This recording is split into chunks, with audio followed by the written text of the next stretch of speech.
come in and begin delighting us with their brilliance.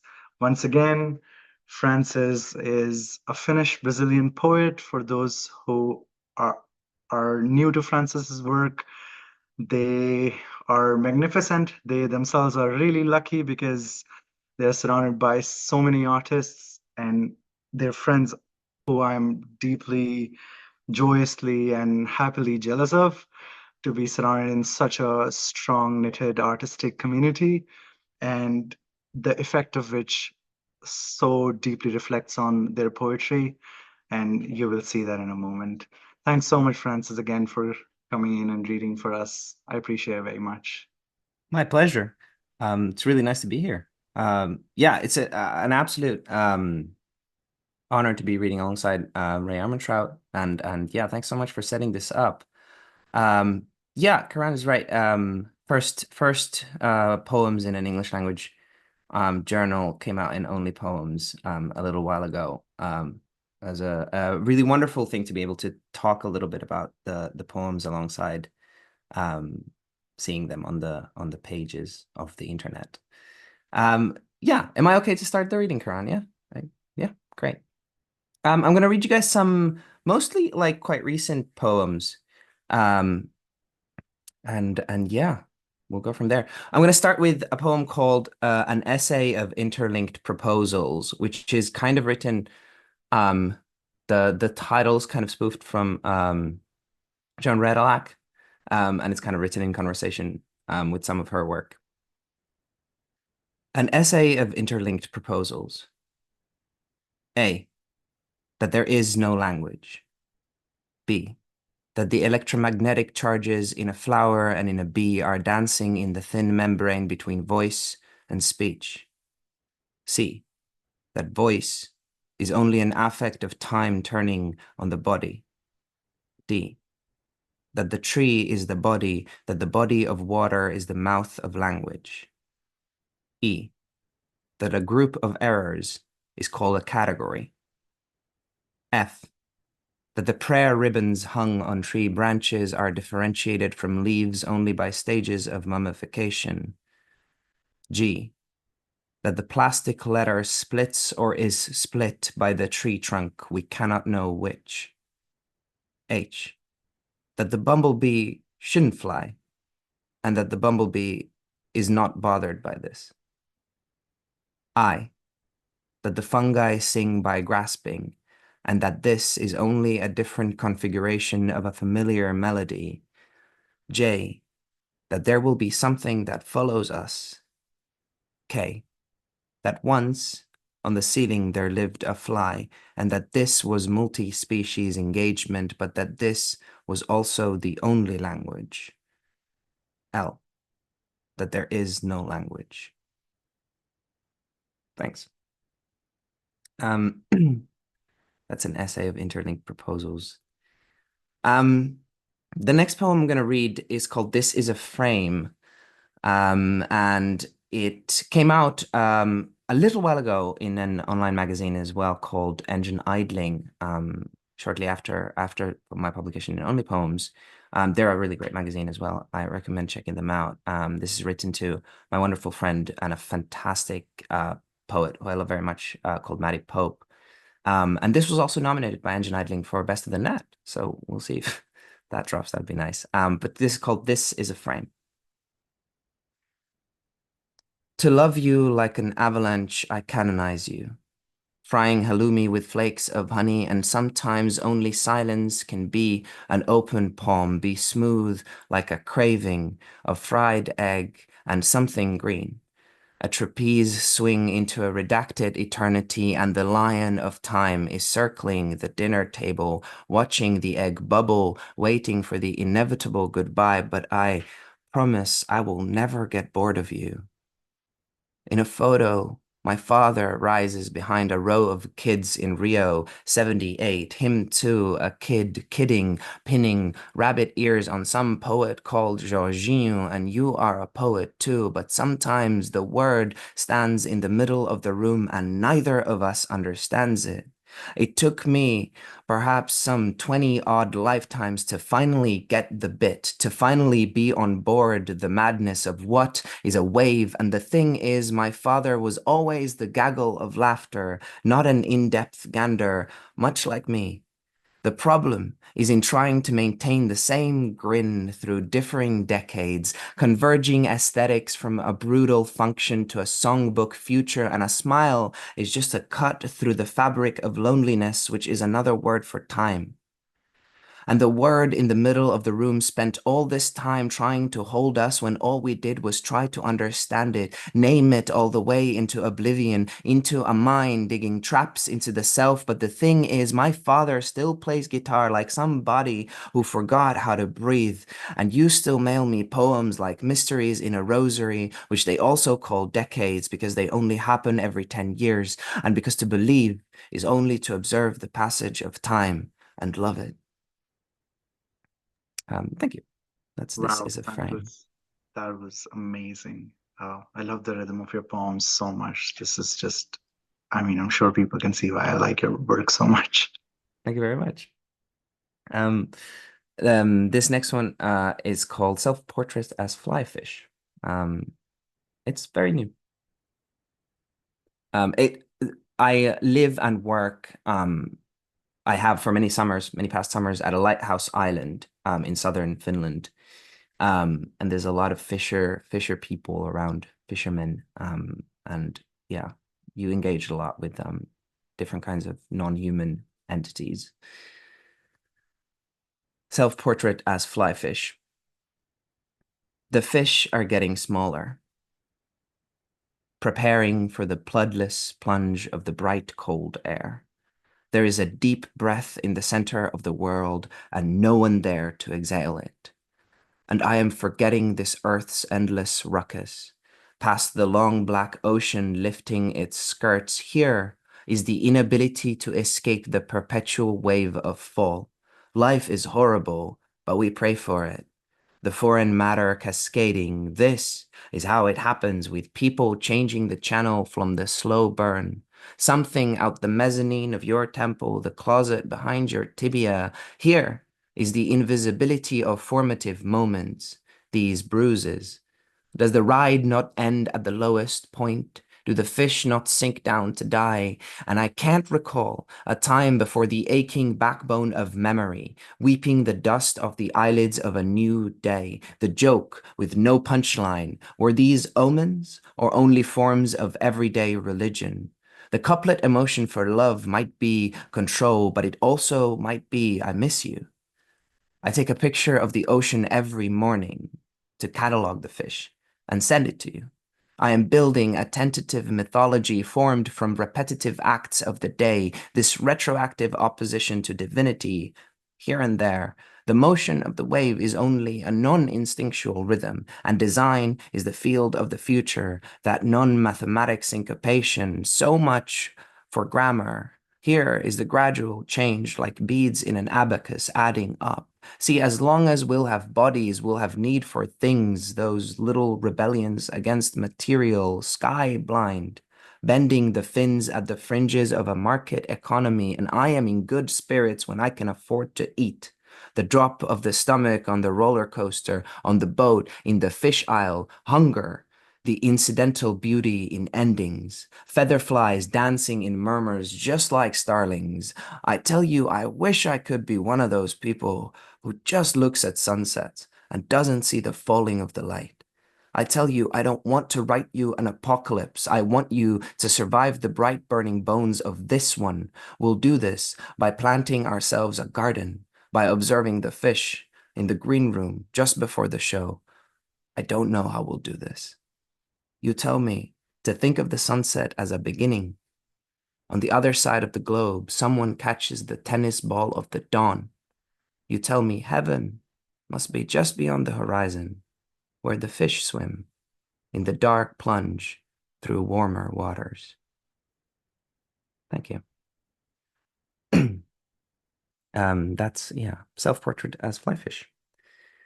Um, it's lovely.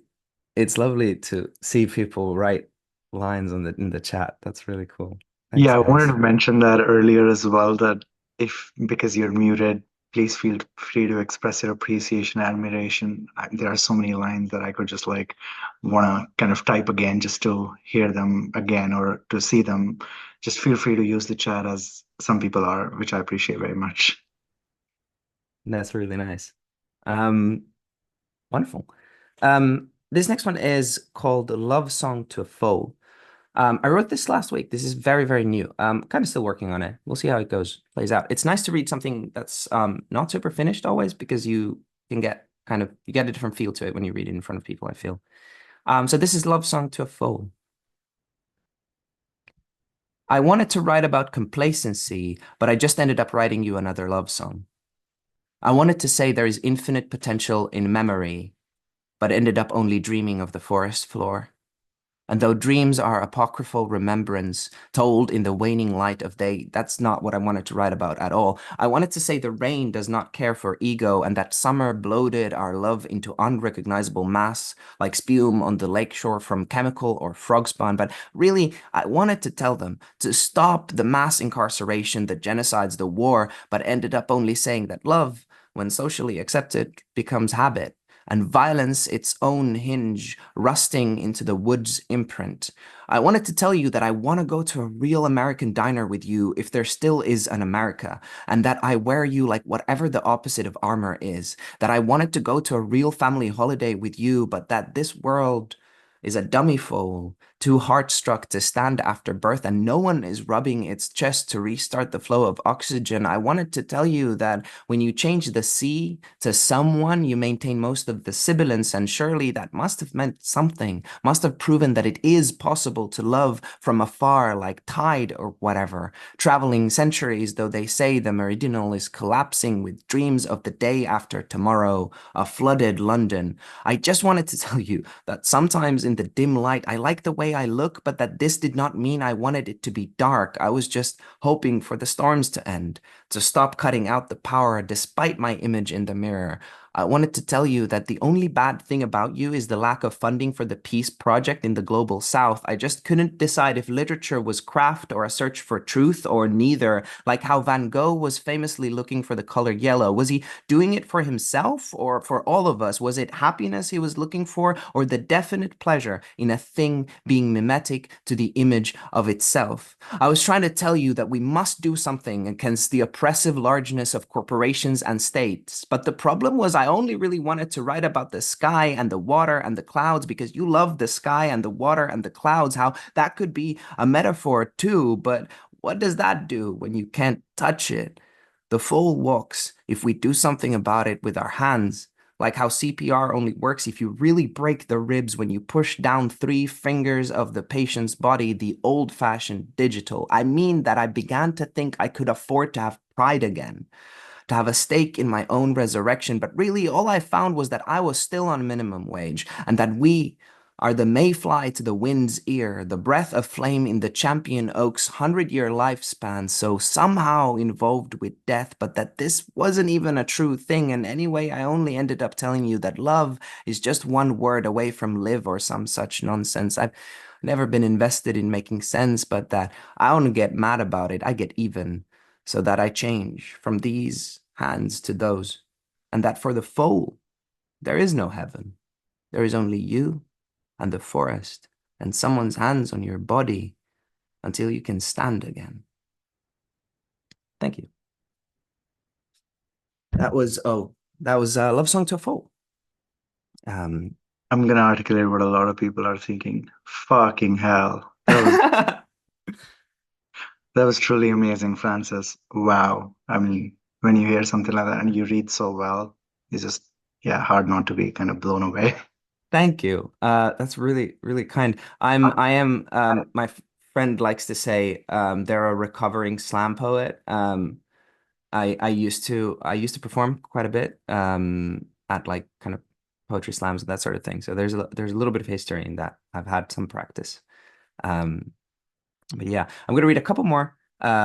Just 2 more. I've been trying to come up with this form, or I've been working around this form that I've nicknamed the apocalypse, which is a poem that um, attempts to be both a list poem and a prose poem simultaneously while kind of being neither.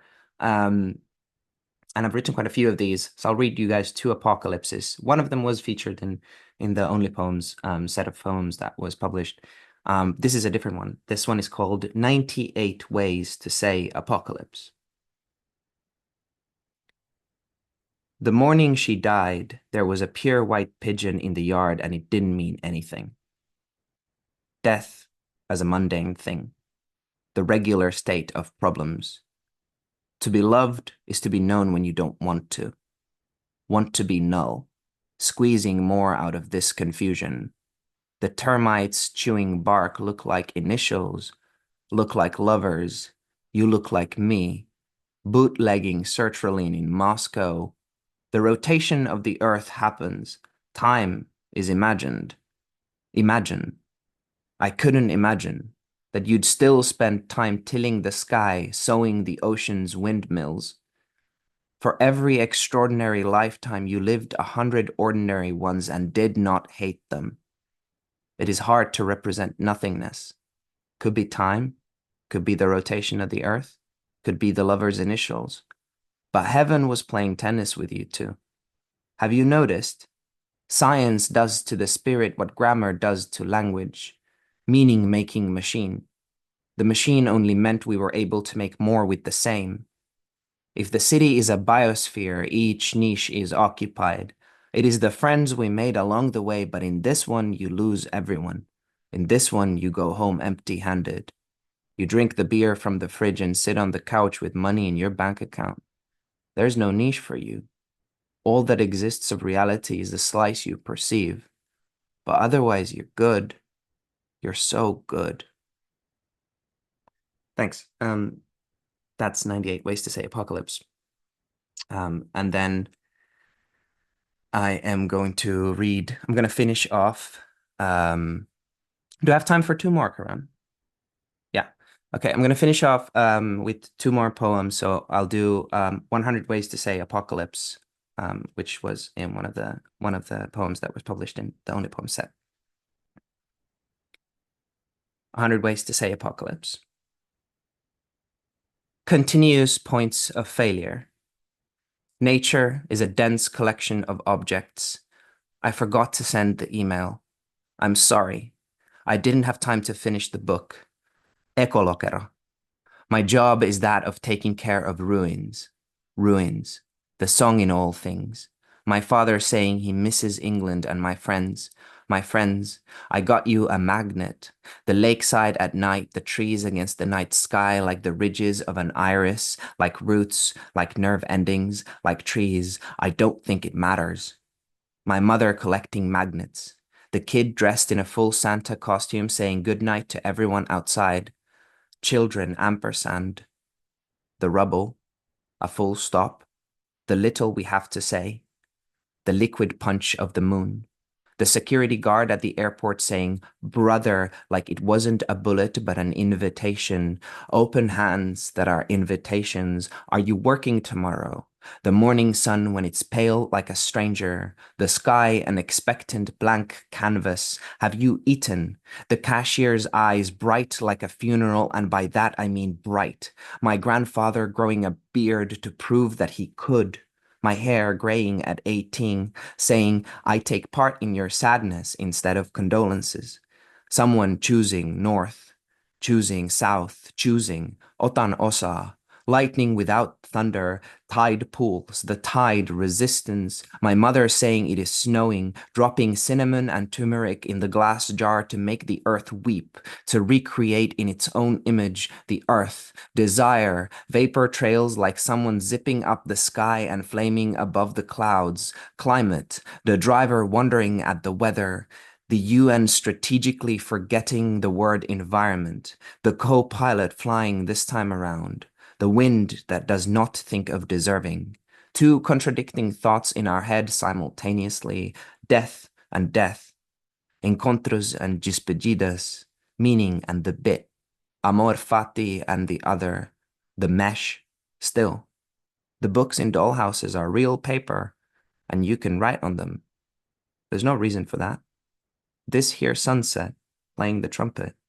My cousin collecting our grandmother's poetry into a pamphlet saying, I wanted to build her an autobiography.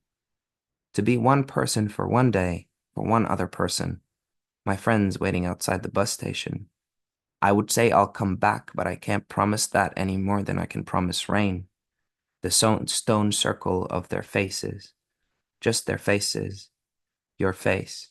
Your face. Your face and the rain.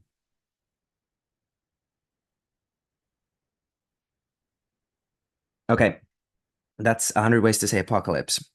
For the final poem, I'm going to read you something from I recently graduated. I completed my undergrad in Royal Holloway near London.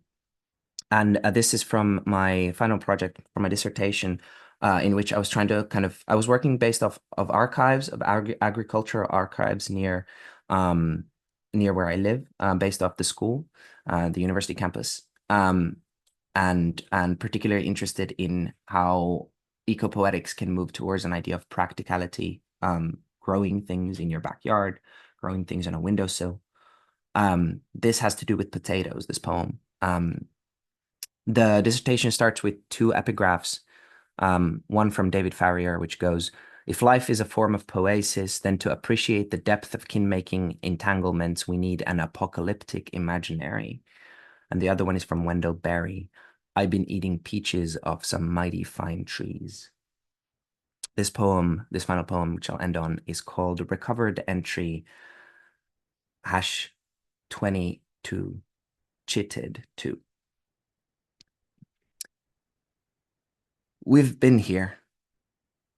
How to do it then? Any piece of soil, a pot or a plot, let the potatoes sit first, either in the sun or in the dark, not too moist. Make sure there aren't too many others, so there's some space to grow. Not empty, not that desolation, but courteous, a community.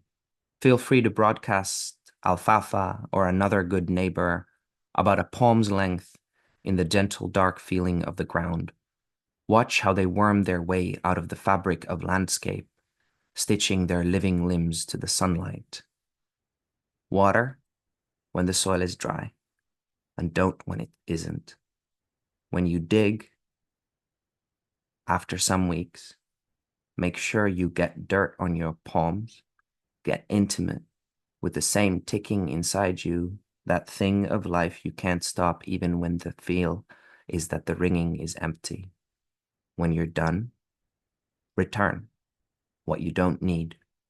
Graft the stalks back into the earth. The winter calls for grains or sleep, but you eat now, soon before the turning of the land's tide, and then do it all over again. I promise the morning is coming. The light returns, and while we wait, we can accept the favors of small things. And when you dig them out of the ground, they will be small and golden and alive, bright things to carry in you. The lie is that there was ever only one way to make friends with the ground, and that this was death and not also the growing of a new thing. Thank you very much. Thank you so much, Francis. I loved the arc that you were able to create with your poems, how you started and then the middle of it and the ending. It was well designed. I can see that you put in work. I appreciate that so much. Um, it's it is such a pleasure to have published your work, to have spoken to you at length, and to have you here today. And we also get to speak to you after Ray reads for us. I am still very happy how I thought about kind of putting you two together here because your work visually seems so different from each other's. Like Francis's work is like these large blocks which will like smack you, and then there's Ray's work with full of spaces and like short lines that enchant you, and it's just visually so different, but there's something so similar about their language. And we were speaking earlier how both of them kind of are coming in from a language poet's space or speaking to that in some ways. And I'm going to stop because I want to hear Ray read for us. I'm again when I read Ray's Worst, her collection, which won the Pulitzer as well as the National Books Critics Circle Award, and I was like, "Fucking hell! I'm gonna find Ray, and I'm gonna hunt her down, and I'm gonna bother her about her book." But before I did that, I read her second book, I think, which wasn't her second book, but Wobble, which also was the finalist for the National Book Award, which is again just a testament to the fact that Rae Armantrout is fucking fantastic, and you all are really lucky to be here, listening to her. So the blessing is that Rae Armantrout's new book, Go Figure, is also out by Visualian. You all will receive a link for that, and you all will also have a special discount for the book. And I am sure you're gonna love it. So just let's get ready for some brilliance. Go ahead, Ray. Okay. Thank you so much. That was great, Francis. And indeed, my poems are going to seem very short after yours. So I'm going to read starting with some poems from Go Figure and then some newer things. Here I Go. Here I Go Again was a rock anthem once, crowds on their feet, mouthing the words. There's no way to explain how faultlessly I want to write about how pointless all this is. Nothing I can point to but the gesture itself, the way it comes to seem anachronistic, spectral, like this ongoing attempt to catalog the world by latching each thing to the last memory it calls up. Nothing recalls the new Cat 6 Haboob, but I'm hard to discourage. When a branch lays out 5 like an old card trick, identical white orchids, 3-petaled light sails spread, ready to go, each with a small bat face in the middle. I did have an orchid that had something that in the middle that looked like a bat face. A haboob is a big sandstorm, and they started to use that word when they describe these storms in, say, Arizona. Or anyway, onward. The sky grayed, and it was possible to name objects. They didn't yet call out to me. This happened only when the sun touched their skins. Then they would do tricks. Perhaps a silver bracelet of raindrops suspended from a bone-thin twig, almost a crib mobile. But now I've called it several things.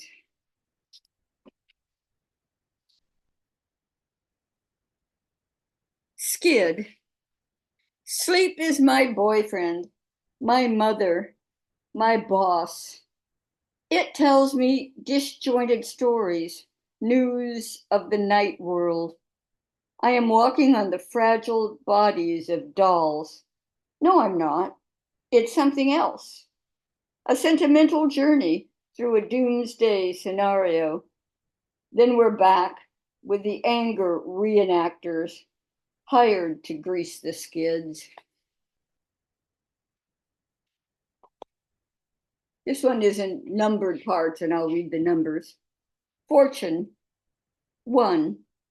It could have started like this. My mother took me to fabric shops when I was a kid. I would wander through the tall bolts, dazed, reading fortunes in the colors. 2. White paper mache of the mock orange flower on its many stems. Lavender as an afterthought, necrotic, carried interest. Ochre, like sunset in LA, like dehydration. The popular mauve gray, which blends indifference with innocence. 3. One is chosen above her sisters. One tells a troll to eat his brothers. An imp gives one the power to spin yellow into patronage. One frills a frill again and again. No in order, no as if.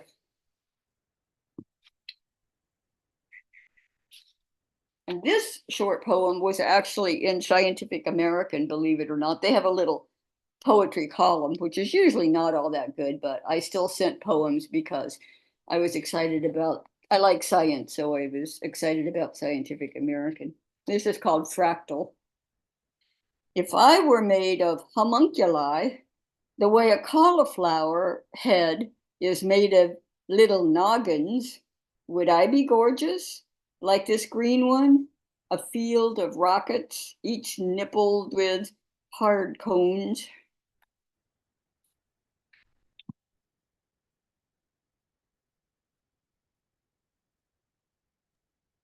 It's like we paid for poetry, but we are getting the benefits of a stand-up show as well. And we didn't pay for it, so that's fantastic. Zing. This is, I guess, a pandemic poem. Zing. A set of instructions for making instructions. That's a virus. Pure, unencumbered value. Money making money in a host's cell. So streamlined, it's redundant. But what good is a metaphor weighed down with obscure reference when what's wanted is the zing of unimpeded transmission?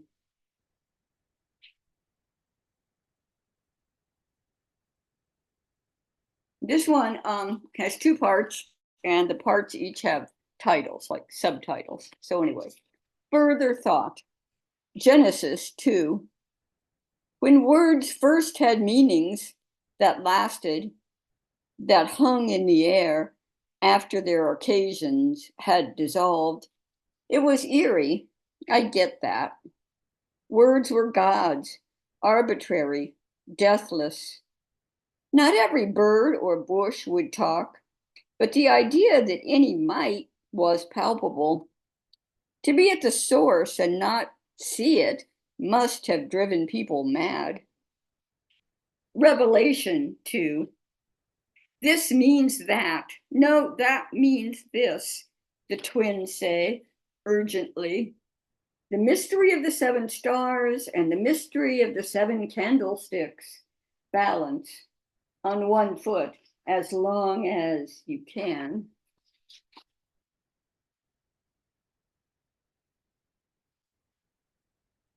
And again, this comes from my interest in science, in this case, physics. Picture this. Particles, whether long or short-lived, arise from a permanent traveling disturbance in a quantum field. But we all know that when a disturbance is permanent, it no longer disturbs. Picture a tent city. One way to think about it is as a kind of tension rippling through space. We know how tension distributes itself in a body, now behind the eyelids, now in the shoulders, how it can be moved but not removed, so that when we suck on our knuckles, our neck muscles can relax briefly. Why so tense, we might wonder? Did God yell, hey, just once, as if testing the acoustics? And then this is one more science one. It's dedicated to Carlo Rovelli, and it also was in Scientific American. In practice, heat cannot pass from a cold body to a hot one. That's it. That's the one law of physics that distinguishes the past from the future with its clutter of burnout. When what matters is who's wearing the kitty tail right now, who thinks she knows where meaning is. Just wait. Times are legion, a different one for every point in space. no matter how close, how lonesome. And then the last one from the book is called Angel.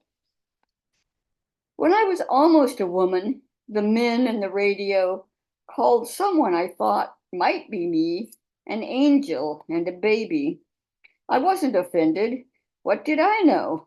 I knew I would have to empty myself to fit inside the songs, and I wanted to be in them as long as they lived, to be called to and never come, to be full of my lighter and lighter self with literally no place to go, as it is in heaven. And then I have a few new ones to read, or newish, from manuscripts I'm working on. Specimens. This has long lines in the first part too, which is unusual for me, and it's somewhat autobiographical. Specimens. When I was a child, my grandmother, Rachel, lived in a small room next to mine. She wore what were called house coats and put her hair up in pin curls. She raised roses. She enjoyed watching pro wrestlers on television. Her favorite was Gorgeous George. And she loved the piano player Liberace. I remember the rhinestones on his cape. She spoke very little. I assumed Rachel must be typical of something. Listen, the God who made you cannot know anything about you. It can't become distracted. It has to keep producing orchids with monkey faces, caterpillars with pink feathers, and the one who floats on her own reflection. Sex acts.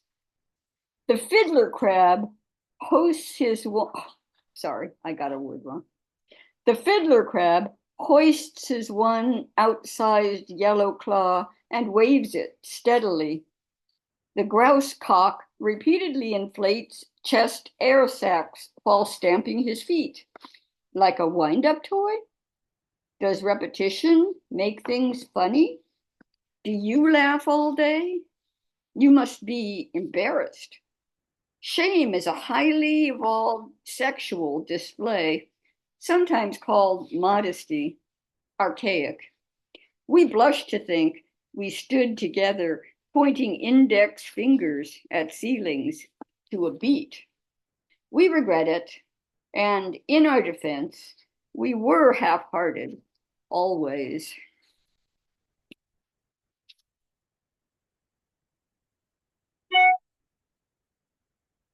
The horizon. Originally, plants and animals turned into people. And people could turn into animals or plants when pressed, so there were always more of them. As you've heard, a European girl became a tree when hounded by the god of poetry. And in the north, a fox slipped into the tent of a man she loved. When he came back to find a strange woman cleaning up, he complained about her musky smell. She threw on her fox pelt, left, and has not been seen since. The similes we see everywhere today are faint echoes of such transformations. Still, the horizon will change into a mirage again and again. Inner. Our universe is tattooed on the inner lip of a black hole's event horizon, and a columbine jerks stiffly in the wind. It doesn't mind, or has no mind. It lives to be read by insects. This child is merry and lonely. She twinkles knowingly at no one, like a revolving door or star. In one view, she is being stretched out. In another, she's traveling in and in. Real. 1. We show her Disney films and read her fairy tales. When she asks if magic's real, we say no. Not the kindly teapot with the elephant trunk spout or the squeezable keychain globe. 2. Yet tales grow new heads, which are somehow able to recall where shocks were delivered once upon a time, before the bodies were severed. 3. No, men don't fly. Snakes won't grow from women's heads, no matter what is done to them. There are no kings in the dead world. Witch. I'm shrinking, I shrieked, meaning aging, nearing death, because I thought that to pretend I was the witch in The Wizard of Oz was funny and would thus communicate something, if not exactly my feelings. Cousin Rust, with your look of blood and sunset, I'm almost in love with the lace you've made of metal. Okay, just 2 more. Skill sets. 1. In the first cartoons, the mutability of forms was a laugh riot. Bouncing biceps, 1 foot growing huge to stomp a cricket. Not a critic. I gotta read that again. Oh my God. Skill sets. 1. In the first cartoons, the mutability of forms was a laugh riot. Bouncing biceps, 1 foot growing huge to stomp a cricket and staying that way. The eye's first finger. 2. It's one thing to rate pains on a number scale, another to judge them qualitatively, aching, stinging, or burning. Only we can do this, no matter how many feedback loops they put into the machines. 3. Be specific. Include kinks and ticks. A good twinge in the roots when the brush is pulled hard through time's tangled mess. Here's the catch. You can't know you're in a costume and also be serious. And this is the last one. This is quite new. Sequence. Streets paved with joy wanes, if not augmented. Grief persists, as if God multiplied by dividing. Hundreds of blue slivers with eyes flinch and dart in the oceans. We puke rainbows and anthropomorphize oranges, the cartoon girl in the Skittles ad sings, as if she knew our desperation. Flower seizure, flower seizure.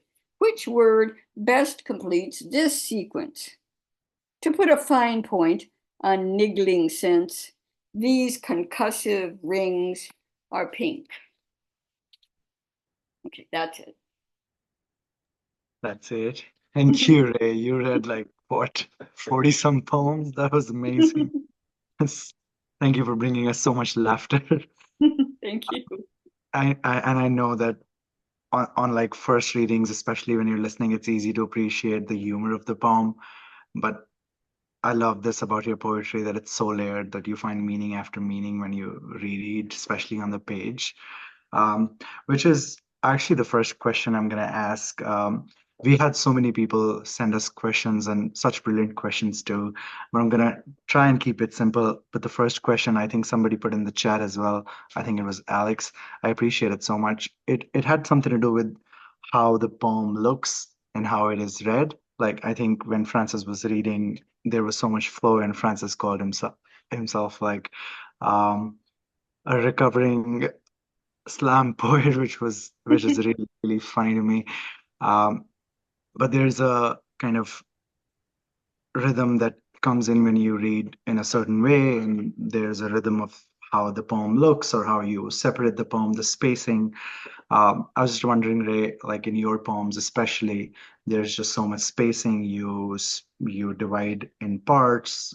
You work with a short line, and then you read a certain way. What do you think the visual quality of a poem kind of brings in? Do you think of yourself as a paper poet? Like when I when there were a lot of slam poets around me, I used to always want to kind of separate myself by saying my poems are supposed to be read on a page as opposed to somebody reading them as they would as a slam poet. So I was wondering if you'd speak something about that. Well, I never read in a slam. I don't think I would be very successful, and I would be surprised if Francis was either in a slam. But who knows? Um, I enjoy reading my poems, and sound is important to me. When I'm writing, I say them out loud, and so the cadence is important. But that said, I think that, as you said, you get more from it if you have read it on a page and then hear it maybe, or hear it and then go read it on a page. Um, the As for the divisions and the line breaks, yeah, a lot, not all, but a lot of my lines are short, and I break lines in places where I think the line break will create some kind of surprise or suspense, or so we won't know what's coming next, because I guess I get bored easily when I'm reading. So, that's one way to not get bored. Um, and I use the dividers, like the numbers or sometimes asterisks, because sometimes I feel like I'm skipping a lot. I'm jumping from sort of psychological place to place, and I'm bringing different things from very different zones together. And just to kind of indicate that I'm doing that, I got in the habit of using these Hmm. devices to divide the sections.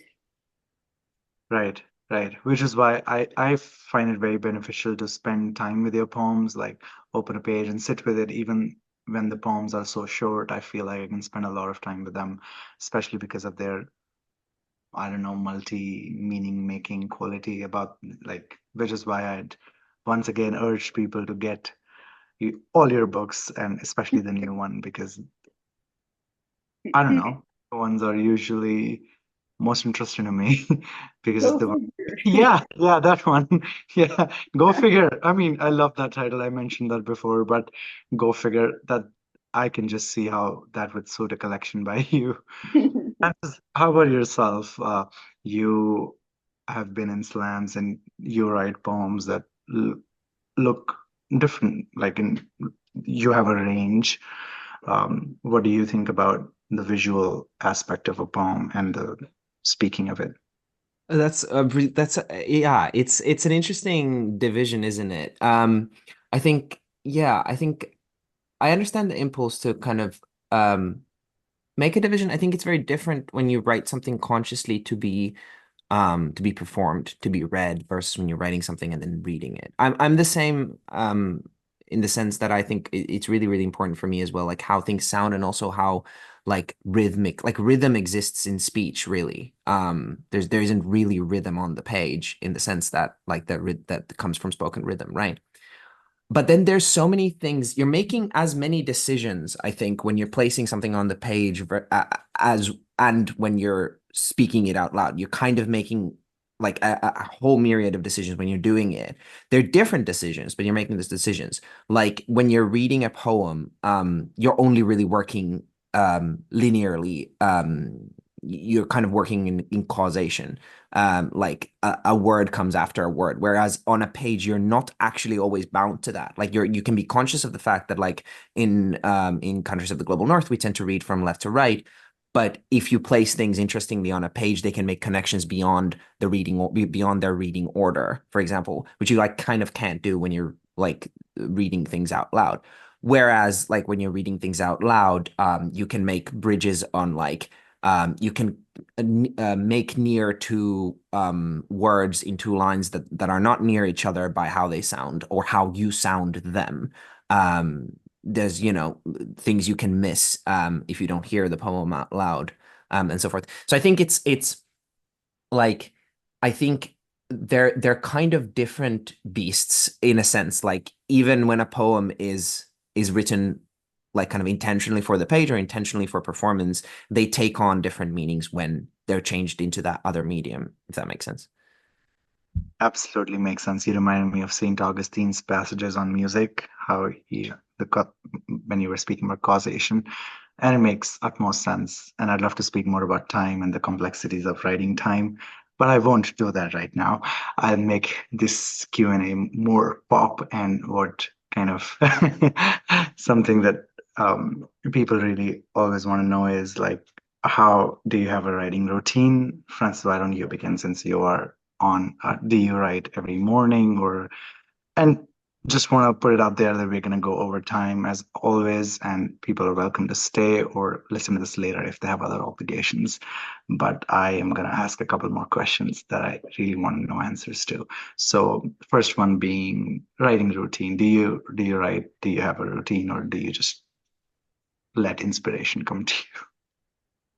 Um, some of both. I mean, I try to leave time every morning for for inspiration, but I also or to work on things that I've already started. I carry a notebook with me. I don't have it right around here, but it's over there on the couch. And I often write things down, things I hear, things I see. I make little notes, and then once in a while, or actually not fairly often, really, there'll be something that I write down that I think, oh yeah, I could really use that. I could work with that. And so then when I sit down in the morning, I have that notebook that I have some beginnings in, and I'll begin to work that more. So that's pretty much my routine. And then if it really starts going, I'll take it to the computer and type it. But I always start in a notebook. And there are poems you don't take to the computer. Well, I don't call them poems. There are things that I write in my notebook that don't make it onto the page. Yeah. Right. Thank you. That is helpful. Francis, how about you? Do you write in like Yeah, I mean, I actually do the same thing. I carry around I always carry around something where I can write something in. Often it's a notebook. Um, and yeah, I'll also like sketch down, like write down things I see and things I experience and hear all the time. I think I used to write much more sort of like I'd write like I try to kind of write whole poems when I would sit down to write. I think nowadays the process for me over the last couple of years has changed much more into like I'll be collecting fragments for some time, and a poem will kind of be in my mind of like I want to smash these Mhm. couple of things together, and it might be in my mind for a couple of weeks. Like I'll be thinking about it sort of passively, and then when I feel like I have enough material, then I'll sit down and kind of consciously try and write it. I think that's like the intuitive process for me. I'm also in a position where I'm working quite a lot all the time, just like working for wages. So I don't have super a lot of time to dedicate from my day for like I can't sit down for 2 hours every day. That's just not a possibility. I'm in the world right Uh-huh. now. So it's nice to be able to have those like collection of fragments every day because that feels like you're kind of keeping the process going. Having said that, many of the poems for the only poems publication actually are from I did an experiment last December, so a year ago now, over a year and a half ago now, where I tried to write a poem every day during December. I didn't manage to write one every day, but I wrote about 17, 18 poems during that December. Not all of them are good. But some of them are, and I noticed that there is something definitely to that idea of like putting in the work and just kind of showing up every day, because they do start to, it's like there's something about the craft being like a muscle. It becomes easier not necessarily that like you become automatically better just by writing more, but what I mean is that the bar of starting becomes much lower when you write every day. Yeah. So I do recommend trying it. It's cool. It's a bit tiring, but it's cool. Yeah. I hear that and I agree with it as well. And so we spoke about the writing process, but what about the editing process? Is like I'm somebody who edits a poem like I don't know 50 sometimes over years, and I'm almost never satisfied. But how is it for you? Ray, why don't you speak about it? You've published like are done and you have a book out just now and you still had like a thick packet of new poems to read from. So how is editing for you? Do you kind of struggle a lot? It takes me a while to finish a poem, not weeks, not years, but days, several days. And often I do cut it down from what I originally wrote. Sometimes I just take off the end. Sometimes it's a matter of finding the right word because, when you're writing something that in short lines, um, and you just know that you're not going to have that much space to work with, then finding the perfect word, if there is such a thing, um, really matters. So sometimes I just have to kind of wait for it, wait for it, wait for it. Um, and then I have a couple of trusted friends I will send things to and get input from if need be. And, then at some point I decide it's done and I set it aside. But later I may go back and see it again and not be happy and change it. Uh, Sometimes I do that. I mean, but if you start doing it all the time, you never finish anything. Yes, I'm gonna learn. Uh, what about you, Francis? You were saying that in a world like ours, especially for the folks who are working class and starting out, it's very hard to kind of have so much time. And there's also, I sense, a very um, accessible quality to your poems that they were just written in a flow. I really admire that kind of, speech, eloquence. And so, how is the editing process for you? Yeah, I think it depends a lot on the poem. I tend to come back to a poem in like intervals. So I'll be collecting kind of material. This is on average, maybe I'll be collecting material, like I said, for like some time until I kind of feel like I have the gist of what I'm trying to kind of smash together, write it, and then I'll come back to it, like put it. I'll write a version of it. I'll put it away for an hour, and I'll come back in an hour, and I'll look at it again and edit it, and then I'll put it away for a couple of hours, come back. I'll read it throughout my day, like a couple of times, and then note down what I want to change, like while I'm at work or something. And then I'll put it away and I'll come back to it in a day or two and do it again. So like at like kind of lengthening intervals, which I find helps with the distance. And then I'll regularly I'll try and do this thing where it's like I'll take a day and I'll go back to poems I've written half a year ago or a year ago and just kind of go through them again and see if there's something I want to change about them, that kind of thing. It's also very helpful in terms of um, like kind of tracking your interests, like tracking how your interests develop, and you can kind of remember something you might have forgotten when you kind of come back every now and then. I don't always change them when I go back to them, but it's nice to like kind of periodically try and kind of read a little bit of the backlog of what you've written, even if it's not stuff you're going to publish. And so forth. But that's kind of the editing process is kind of intuitive in that sense. But I will also say, actually, the medium is quite important for me. The physical medium of writing is quite important to me because much like Rae mentioned, having a notebook, I also tend to start with a notebook. And then there's quite a lot of editing that happens from notebook to laptop. So like changing it from that kind of analog format to digital. Nowadays, sometimes I'll sit down and write on a computer as well, like on a keyboard. But I used to write almost exclusively, and I still write quite a lot on pen and paper. And then in that moment of transference, quite a lot happens there as well. That's maybe where the bulk, like the most amount of visible changes happens. Thank you, Francis. I can see a lot of yeah, I resonate with that quite a bit. Okay, two more things. First, something that people really admire, need, looking for, like I'm always looking for it as well. The famous advice question. Rae, you've been around in this poetry world for quite some time. You have won whatever awards a poet could dream of. What is something you'd like to say people who are starting out or just anybody who's into poetry, who's writing? Well, I'm glad that there are people who are still um, enchanted by poetry and still love it and take it seriously because we keep hearing all the time that it's dying and what's wrong with poetry and so So thank you for all of you who actually listen to poetry and read it. I don't know why we love it so, but we do, and it's been around since the beginning of human culture, so it must be doing something.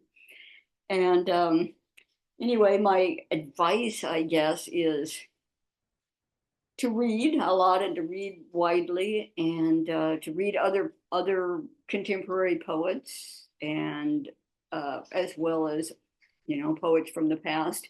But I also get a lot out of reading, as you probably noticed, nonfiction of various sorts, but especially in the sciences. Now that might not be your thing, but I think maybe it's politics, or I think the reading outside poetry as well as inside poetry is helpful.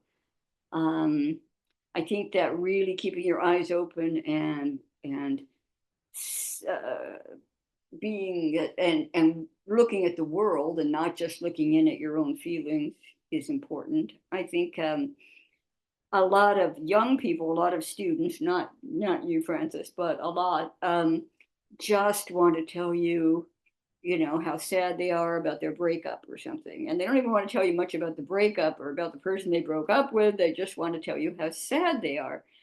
And that ends up not being very interesting ultimately. So, keep looking outside and bringing that back inside and letting the outside and the inside mix. That's really, really well articulated, Ray. Thank you.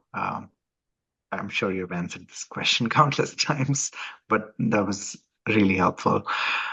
Francis, if you feel shy answering the same question, you can answer something to the effect of what's some of the best advice you have received so far that has worked for you, just to make it less. Daunting. Yeah. Um, yeah, I echo everything I think Ray said there. I think that's really, really good advice for writing. I think yeah, be engaged with the world. I think that's the main thing. I think there's I think people I've heard a lot of people say this, that like a writer's kind of position in the world is sort of lonely, or like it's a work that you do alone, which like, yeah, kind of, but at the same time you really have to be deeply engaged with the world. You need a kind of deep knowledge that's adjacent to science or adjacent to other types of like deep knowledge like research or something like that. You need to be deeply intimate with something. I think really practical advice, the best practical advice I've gotten is be specific and be like physically specific. Don't strive for universality. That because universality is really difficult, almost impossible, really, to achieve with language. It's really in the specific that you encounter these meeting points where people can relate to you. So I think, like, yes, be specific is one. Try to be honest. I think that's one of those things. And I'm not that, by which I don't mean you have to always be truthful. But I think being honest is like another one that's a really good advice that I've gotten. Just like attempt to reach for that honesty. And then also, which I think comes really well with like Ray's work actually, is humorous things aren't unserious. I think that's something that's just because you're talking about something that's very important or has a lot of weight, that doesn't mean like the world is incredibly absurd. There's this, I keep coming back to this quote by this comedian called Brennan Lee Mulligan, but he says like death is not a good punchline for a joke, but it is a setup because it reveals how absurd everything is all the time. And that's the thing as well, I think, is like the thing can be many things. It can be both devastating and also humorous. I think that contradiction is very human. So like embracing those contradictions, I think those three are kind of maybe big ones have been told to me that I've kind of tried to carry with me. I love that answer, Francis. I love how thoughtful and insightful you are. I also keep be specific at a high point as well, because that's so true. When you're reading, you want people to see you and you want to put as much of yourself as you can on the page. And being specific really helps with that rather than being universal, which again is truly impossible, as you said. Leonard Cohen used to say about when you mentioned be truthful, or be honest. It came to my mind that you cannot let facts get in the way of the truth. And I think that's where you were reaching. I really like that. And my final question, which I asked last time to Chen Chen and Molly Zhu, because I wanted to answer for myself and then wanted to know. Now I don't want to answer for myself, but it is Leonard Cohen for me, the answer. If I could be another poet, who would it be? I'd ask for you, and you are, Frances, not allowed to say Ray, who would not want to be, because I know you love her work, and so many of us do. But you're not allowed to say her name. And also, we'd love to win the National Book Awards, obviously. And so why don't you answer first, Ray? Who, if you could have been, maybe not now, but say 30 years ago or whatever, when you were starting out, if you could have been a different poet, who would you be? That's a hard question because I never really wanted to be someone else. I mean, I can answer what poets do I really, really admire Hmm. Hmm. easily. Um, Emily Dickinson. I wish that I was talking before about finding the word that just really does it.